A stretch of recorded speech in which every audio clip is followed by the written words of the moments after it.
నమస్తే, welcome to current affairs light YouTube channel. ఇవాళ మన క్లాస్లో రీసెంట్గా జరిగినటువంటి కరెంట్ అఫైర్స్లో ఇంపార్టెంట్ కాన్సెప్ట్ నేర్చుకుందామండి.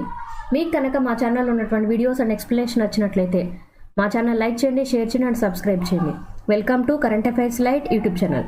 ఇవాళ మన కాన్సెప్ట్ వచ్చేసి ఇండియా జపాన్కి సంబంధించినటువంటి ఒక మ్యారిటైమ్ ఎక్సైజ్ రీసెంట్గా జరుగుతుంది. దానికి సంబంధించినటువంటి ఇన్ఫర్మేషన్ అనమాట. ఆ విన్యాసం యొక్క పేరు ఏంటంటే exercise JIMEX. So Japan India maritime exercise 2024కు సంబంధించినటువంటి ఎక్సైజ్ రీసెంట్గా ఎక్కడ జరుగుతుందంటే ఇండో పసిఫిక్ ప్రాంతంలో జపాన్కి దగ్గరగా ఉన్నటువంటి యొకోసుకా ప్రాంతంలో ఈ ఎక్సైజ్ అనేది నిర్వహించడం జరుగుతుంది. అండ్ ఇక దీని యొక్క ఇంపార్టెన్స్ ఏంటో కూడా చూద్దాం. యొకోసుకా ప్రాంతాన్ని జపాన్ వాళ్ళు ఎందుకు సెలెక్ట్ చేసుకున్నారు అంటే యొకోసుకా అనేది జపాన్కి యొక్క రాజధానికి టోక్యో నగరానికి అతి దగ్గరగా ఉన్న ప్రాంతం. అండ్ దాంతోపాటు జపాన్ యొక్క మిలిటరీ బేస్ అనేది యొకోసుకాలో ఉందన్నమాట. అందుకోసమే ఈ యొక్క యొకోసుకా ప్రాంతంలో ఈ జిమెక్స్ 2024 అనేది నిర్వహించడం జరుగుతుంది. అండ్ ఇండియన్ నేవీకి సంబంధించినటువంటి అంటే మన దేశానికి సంబంధించినటువంటి ఏ నేవల్ షిప్ అనేది దీనికి ప్రాతినిధ్యం వహిస్తుంది అంటే ఇండియన్ నేవల్ షిప్ శివాలిక్ అనేది ఈ యొక్క విన్యాసాల కోసం అండ్ ఈ ఎక్సైజ్ నిర్వహించడం కోసం ఇందులో పార్టిసిపేట్ చేస్తుంది. అండ్ ఇది ఆల్రెడీ యొకోసుకా ప్రాంతానికి ట్రావెల్ చేసి అక్కడికి వెళ్ళడం జరిగింది. అండ్ దాంతోపాటు ఈ జపాన్ ఇండియా మ్యారిటైమ్ ఎక్సైజ్ 2024 ఏదైతే ఉందో ఇది ముఖ్యంగా ఎటువంటిదంటే బైలేటరల్ ఎక్సైజ్ అనమాట. బైలేటరల్ ఎక్సైజ్ అంటే రెండు దేశాలు మాత్రమే ఇందులో ప్రాతినిధ్యం వహిస్తూ ఉంటాయి. ఏ రెండు దేశాలు ఉన్నాయంటే జపాన్ అండ్ ఇండియా ఇందులో ప్రాతినిధ్యం వహిస్తున్నాయి. అండ్ దీంతో పాటు అడిగేటువంటి ఇంకో క్వశ్చన్ ఏంటంటే ఈ సంవత్సరం జరిగేటువంటిది 8వ ఎడిషన్ అయినటువంటి జిమెక్స్ అనేది జరుగుతుంది. 2012 నుంచి కూడా ఎక్సైజ్ జిమెక్స్ అంటే మనము అండ్ జపాన్ దేశం వాళ్ళు కలిసి నిర్వహిస్తున్నటువంటి ఈ యొక్క సైనిక విన్యాసాలు ఏవైతే ఉన్నాయో మ్యారిటైమ్ పరంగా వాటిని 2012 నుంచి నిర్వహిస్తున్నారు. ఇది ప్రజెంట్ జరిగేటువంటిది అయితే 8వసారి జరుగుతుందన్నమాట. అండ్ ఇక్కడ మన దేశం నుంచి ప్రాతినిధ్యం వహిస్తున్నటువంటి షిప్ ఏది అంటే ఐఎన్ఎస్ శివాలిక్ అంటే ఇండియన్ నేవల్ షిప్ శివాలిక్ అనేది ఇందులో పార్టిసిపేట్ చేస్తుంది. Japan maritime self defence force ఏదైతే ఉందో దానికి సంబంధించినటువంటి షిప్ అంటే అక్కడ గైడెడ్ మిసైల్ డిస్ట్రాయర్ ఏదైతే ఉందో అది జేఎస్ యుగిరి అనమాట. మన దేశం నుంచి ఐఎన్ఎస్ శివాలిక్, వాళ్ళ దేశం నుంచి జేఎస్ యుగురి, ఇవి రెండు పార్టిసిపేట్ చేస్తున్నాయి. అండ్ వాటితో పాటు ఈ షిప్స్ మీద మనం ఆల్రెడీ డ్రోన్స్ని వాడుతూ ఉంటాం. ఇంటిగ్రల్గా కొన్ని హెలికాప్టర్స్ని కూడా ఉంటాయన్నమాట. అవి కూడా ఇందులో పార్టిసిపేట్ చేస్తూ ఉన్నాయి. అండ్ దీనిలో మన రెండు దేశాలకు చెందినటువంటి సిబ్బంది ఎవరైతే ఉంటారో నేవీ సిబ్బంది వాళ్ళు కూడా ఈ యొక్క విన్యాసాలను పార్టిసిపేట్ చేయడం ద్వారా అక్కడ శిక్షణ కార్యక్రమాలు కూడా వాళ్ళు నేర్చుకోవడం జరుగుతుంది. అండ్ ఇక్కడ ఇండియన్ నేవల్ షిప్ సంబంధించినటువంటి ఇమేజ్ అనమాట. ఇందులో వాళ్ళందరూ పార్టిసిపేట్ చేసి ఆ యొక్క ఫోటో అనేది తీసుకోవడం జరిగింది. ఇది Indian naval ship Shivalik. And ఇక్కడ మనం ఏదైతే నేవల్ షిప్ పరంగా చెప్తూ ఉన్నామో అవన్నీ కూడా యొకోసుకా ప్రాంతానికి ఆల్రెడీ చేరుకోవడం జరిగింది. సో యొకోసుకా ఏదైతే ఉందో అది టోక్యోకి ఓన్లీ 40 కిలోమీటర్స్ డిస్టెన్స్ అనమాట. ఇది ఒక మిలిటరీ బేస్ పరంగా జపాన్కి ఎప్పటి నుంచో ఉంది. సో మనం మ్యాప్ పాయింటింగ్లో చూసినట్లయితే జపాన్ ఇటువంటి దేశంగా ఒక ద్వీప దేశంగా ఉన్నప్పుడు అది నార్త్ కొరియా నుంచి, చైనా నుంచి అండ్ రష్యా నుంచి ఎప్పుడు జాగ్రత్తగా ఉండాల్సినటువంటి సిచ్యువేషన్ అనమాట. అందువల్లే జపాన్ వాళ్ళు ఎప్పటికప్పుడు వాళ్ళ యొక్క శక్తి సామర్థ్యాల్ని పెంచుకోవడానికి టెక్నాలజీ పరంగా కావచ్చు లేదా ఇలా యుద్ధ విన్యాసాల ద్వారా నేవీ పరంగా ఆర్మీ పరంగా వాళ్ళని ఎప్పటికప్పుడు వాళ్ళు రక్షించుకోవడానికి ప్రొటెక్షన్ కోసం వాళ్ళు బెటర్గా మార్చుకుంటూ ఉంటారు. అందులో భాగంగానే ఈ యొక్క సైనిక విన్యాసాలు కూడా నిర్వహిస్తూ ఉంటారు. సో నేవల్టీ పరంగా అంటే ఇక్కడ మనకి నేవీ పరంగా ఉన్నటువంటి ఎక్సైజ్లో ఇప్పుడు జరుగుతుంది అంటే ఎక్సైజ్ జిమిక్స్ అనమాట. సో ఇందులో ఎవరెవరు పార్టిసిపేట్ చేస్తున్నారు అంటే అక్కడ ఉన్నటువంటి జపాన్కి ఉన్నటువంటి కమాండర్ అంటే వాళ్ళ యొక్క మ్యారిటైమ్ కమాండర్ ఎవరున్నారంటే హిరోషి గారు అనమాట. ఆయన ఇందులో ప్రాతినిధ్యం వహిస్తూ ఉన్నారు. అండ్ దాంతోపాటు మన దేశం నుంచి వెళ్ళి అక్కడ అంబాసిడర్గా వర్క్ చేస్తున్నటువంటి సిబి జార్జ్ అనమాట. ఈయన మన దేశం నుంచి జపాన్కి అంబాసిడర్గా వర్క్ చేస్తున్నారు. ఆయన కూడా అక్కడ ఉండి మన దేశం నుంచి వెళ్ళినటువంటి నేవీ సిబ్బందికి వెల్కమ్ అనేది ఇవ్వడం జరిగింది. అండ్ ఈ యొక్క ఎక్సైజ్ ఏదైతే ఉందో అది 2 ఫేజుల్లో జరుగుతుంది. అండ్ ఈ విన్యాసాలు ఏంటంటే ఒకటి హార్బర్ ఫేజ్లో జరుగుతుంది, రెండోది వచ్చేసి సీ ఫేజ్లో అనమాట. అంటే తీర ప్రాంతంలో జరిగేటువంటి విన్యాసాలు అండ్ దాంతోపాటు అంటే సముద్ర మధ్య మార్గంలో జరిగేటువంటి విన్యాసాలు అనమాట.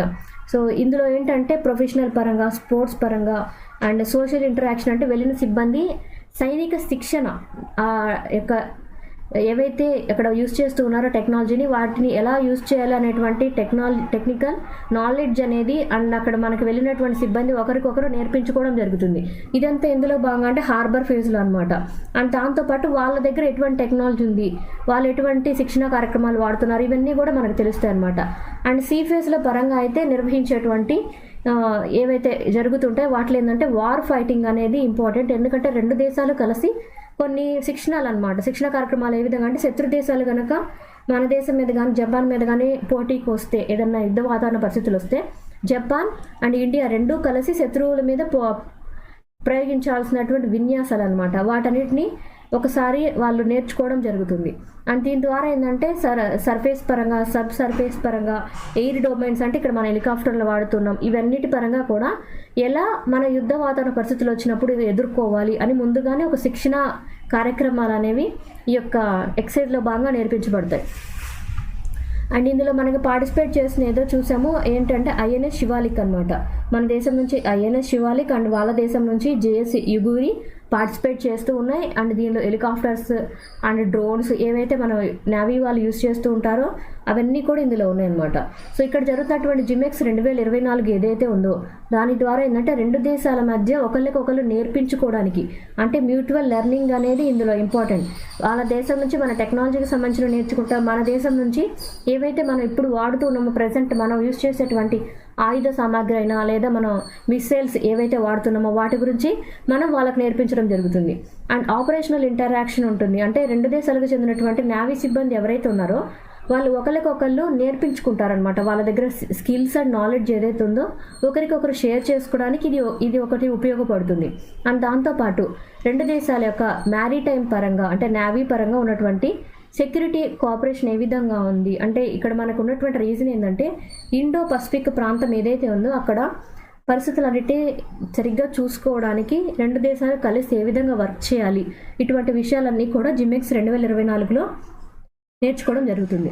ఇండియా జపాన్ డిఫెన్స్ కోఆపరేషన్, రెండు దేశాల మధ్య ఎటువంటి విధి విధానాలు ఉన్నాయి, రెండు దేశాలు ఎలా కలిసి వర్క్ చేయబోతున్నాయో తెలుసుకుందాం.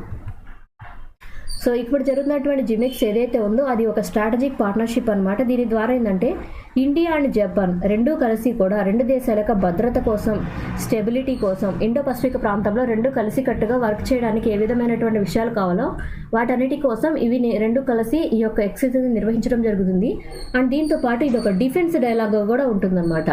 అంటే భద్రతా పూర్వకంగా ఈ రెండు దేశాలు కలిసి ఏ విధంగా నేర్చుకోవాలో, శత్రువుల మీద ఎలా దాడి చేయాలో ఇవన్నీ నేర్చుకోవడానికి ఇది ఉపయోగపడుతుంది అనమాట. అంటే ఎస్పెషల్లీ ఏదైనా సెక్యూరిటీ ఇష్యూస్, భద్రతాపరమైనటువంటి ఇబ్బందులు కలిగినప్పుడు మిలిటరీ పరంగా ఎలా సైనికులు ఎలా వర్క్ చేయాలి, నావీ వాళ్ళు ఎలా వర్క్ చేయాలి, ఇవన్నీ కూడా ఒకసారి ప్రాక్టీస్ చేయడం అనేది ఈ యొక్క ఎక్సర్సైజ్లో భాగంగా ఉంటుంది. అండ్ బైలేటరల్ ఎక్సైజ్ పరంగా మనకి జపాన్ దేశానికి మధ్యన ఉన్నటువంటి ఇంకా కొన్ని ఏవైతే జరుగుతున్నాయో విన్యాసాలు అవి చూద్దాం. ఇప్పుడు జరుగుతున్నాయి అయితే బైలేటరల్ అంటే ఓన్లీ జపాన్ అండ్ ఇండియా మాత్రమే పార్టిసిపేట్ చేస్తుంది. దాని పేరు మనం చూస్తున్నాం ఎక్సైజ్ జిమిక్స్ అనమాట. అండ్ దాంతోపాటు every year Malabar naval exercise అని చూస్తాం. సో ఇక్కడ మలబార్ నావల్ ఎక్సైజ్ ఏదైతే ఉందో దానిలో జపాన్, ఇండియా అండ్ దాంతోపాటు యునైటెడ్ స్టేట్స్ ఆఫ్ అమెరికా ఇది కూడా ఉంటుందన్నమాట. అండ్ ఇక్కడ ఉన్నటువంటి ధర్మా గార్డెన్ ఎక్సైజ్ ఏదైతే ఉందో ఇది ఒక ఆర్మీ ఎక్సైజ్ అనమాట. మన దేశానికి అండ్ జపాన్ దేశానికి మధ్య జరిగేటువంటి ఒక ఆర్మీ విన్యాసం. అండ్ టెక్నికల్ కోఆపరేషన్ పరంగా మనకి ఎప్పుడైనా సరే టెక్నికల్ పరంగా మనం చూసినప్పుడైతే జపాన్ ఎప్పుడు ముందంజలో ఉంటుంది. సో జపాన్ నుంచి మనకు కావాల్సినటువంటి టెక్నికల్ నాలెడ్జ్ అంటే ఎక్విప్మెంట్ పరంగా, మిసైల్స్ పరంగా, వాళ్ళు క్షిపణి పరీక్షించడం కావచ్చు, గైడెడ్ మిసైల్స్ పరంగా కావచ్చు, ఇటువంటి నాలెడ్జ్ మొత్తాన్ని కూడా మనకి వాళ్ళ దేశం నుంచి తీసుకోవడానికి, టెక్నాలజీ ట్రాన్స్ఫర్ చేసుకోవడానికి ఒక అవకాశం అనేది లభిస్తుంది అనమాట. అండ్ కొన్ని రకాలైనటువంటి జాయింట్ డెవలప్మెంట్ ప్రాజెక్ట్స్ ఏవైతే ఉంటాయో వాటి పరంగా ఉపయోగపడుతుంది. మన యొక్క రక్షణ వ్యవస్థని మరింత మార్చుకోవడానికి ఈ యొక్క టెక్నాలజీ కోఆపరేషన్ అనేది రెండు దేశాల మధ్య ఉపయోగపడుతుంది. అండ్ మ్యారిటైమ్ సెక్యూరిటీ పరంగా రెండు దేశాల యొక్క మ్యారిటైమ్ ఎవరైతే ఉన్నారో ఆ యొక్క భద్రతని మన యొక్క మ్యారిటైమ్ పరంగా అంటే సముద్ర గస్తీని ఇంకా పెంచుకోవడానికి, బెటర్గా మార్చుకోవడానికి, అండ్ ఏదైనా శత్రువులు కనుక మన దేశం మీద కానీ జపాన్ మీద కానీ దాడి చేసినప్పుడు, శత్రువులు మన ప్రాదేశిక జలాలకు వచ్చినప్పుడు మనకి ఈ యొక్క సహాయం అనేది లభిస్తుంది.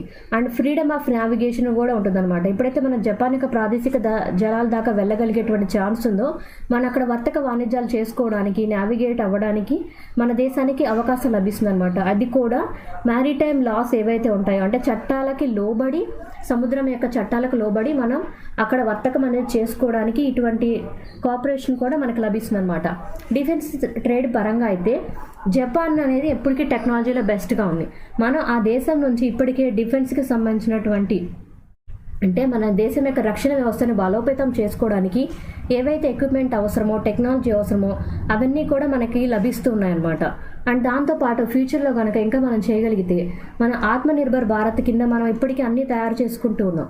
అలాగే ఇక మీదట ఏమైనా తయారు చేసుకోవాల్సి వచ్చినా, మన రక్షణ వ్యవస్థను బలోపేతం చేసుకోవడానికి మనం ఏవైతే మిసైల్స్ కానీ ఏవైనా తయారు చేస్తుంటామో వాటికి అవసరమైనటువంటి నాలెడ్జ్ కానీ అది తయారు చేయడానికి అవసరమైనటువంటి సహాయమైన మనకి జపాన్ నుంచి లభిస్తుంది అనమాట. అది కూడా ఇలాంటివంటి ఎక్సర్సైజెస్ అనేవి జరిగినప్పుడు మనకు ఉపయోగపడతాయి. అండ్ ఇట్లా జరిగినప్పుడు మనకి ఇంకోటి ఇంపార్టెంట్ అంటే రెండు దేశాల మధ్య పరస్పర అవగాహన అనేది కూడా బాగా బెటర్గా మారుతుంది. క్వాడ్ కోఆపరేషన్ పరంగా ఇప్పటికే చాలా ఎక్సర్సైజెస్ అనేవి మన రెండు దేశాల మధ్య చెప్పాం. ఎటువంటివంటి మలబార్ ఎక్సర్సైజ్ అని, అండ్ దాంతోపాటు జిమెక్స్ ఒకటి, ధర్మా గార్డియన్ ఒకటి, ఇవి చెప్తూ ఉన్నాం. క్వాడ్ అనమాట. క్వాడ్ అనేది ఏదైతే ఉందో అది క్వాడ్రిలేటరల్ సెక్యూరిటీ డైలాగ్గా పిలువబడుతుంది. ఇందులో మన దేశంతో పాటు జపాన్ దేశంతో పాటు అండ్ ఇక్కడ యునైటెడ్ స్టేట్స్ అండ్ ఆస్ట్రేలియా ఇవి రెండు కూడా పార్టిసిపేట్ చేస్తాయి. ఇవి కూడా మనకి ఎందుకోసం అంటే ఇండో పసిఫిక్ ప్రాంతంలో ఎటువంటి ఇబ్బందులు కలగకుండా ఎప్పటికప్పుడు చైనా యొక్క ప్రాబల్యాన్ని తగ్గించడానికి ఏర్పడినటువంటి కూటమి ఏంటంటే క్వాడ్ కూటమి అనమాట. అండ్ దీని ద్వారా ఏంటంటే ఇండో పసిఫిక్ ప్రాంతం ఏదైతే ఉందో అక్కడ ఈ 4 దేశాలు అంటే జపాన్, చైనా ప్రాబల్యాన్ని తగ్గిస్తూ జపాన్, ఇండియా, దాంతోపాటు United states of America, Australia ఇవి 4 ఫ్రీగా మూవ్ అవ్వడానికి, 4 దేశాల మధ్య నాలెడ్జ్ షేరింగ్ చేసుకోవడానికి, స్ట్రాటజిక్ కోఆపరేషన్ పరంగా ఇండియా, జపాన్లు రెండూ కలిసి ఇలా ఎందుకు చేస్తున్నాయంటే చైనా యొక్క ప్రాబల్యం అనేది ఇండో పసిఫిక్ ప్రాంతంలో తగ్గించడం కోసం రెండు దేశాల మధ్య సరైనటువంటి అవగాహన, స్నేహభావం ఉంది అని అన్ని దేశాలకి తెలియచేస్తూ రక్షణ వ్యవస్థని బలోపేతం చేసుకోవడానికి ఈ యొక్క ఎక్సర్సైజెస్ అనేవి నిర్వహించబడతాయి. సో రీసెంట్గా ఇండియా అండ్ జపాన్ మధ్య జరిగినటువంటి ఎక్సర్సైజ్ ఏంటంటే జిమిక్స్ అన్నమాట. జిమిక్స్ 2024 ఎక్కడ జరిగిందంటే యకోసుకా ప్రాంతం జపాన్కి చెందినటువంటి ప్లేస్లో జరిగింది. అది కూడా ఇంపార్టెంట్ మిలిటరీ బేస్ అన్నమాట. Thank you for watching my video. మీకు కనుక నా వీడియో ఎక్స్ప్లెనేషన్ నచ్చినట్లయితే నా వీడియోస్ లైక్ చేయండి, షేర్ చేయండి అండ్ సబ్స్క్రైబ్ చేయండి. మీకు నా వీడియోస్ ఏ విధంగా అనిపిస్తున్నాయో నా కామెంట్ సెక్షన్లో తెలియజేయండి. Thank you for watching. Thank you.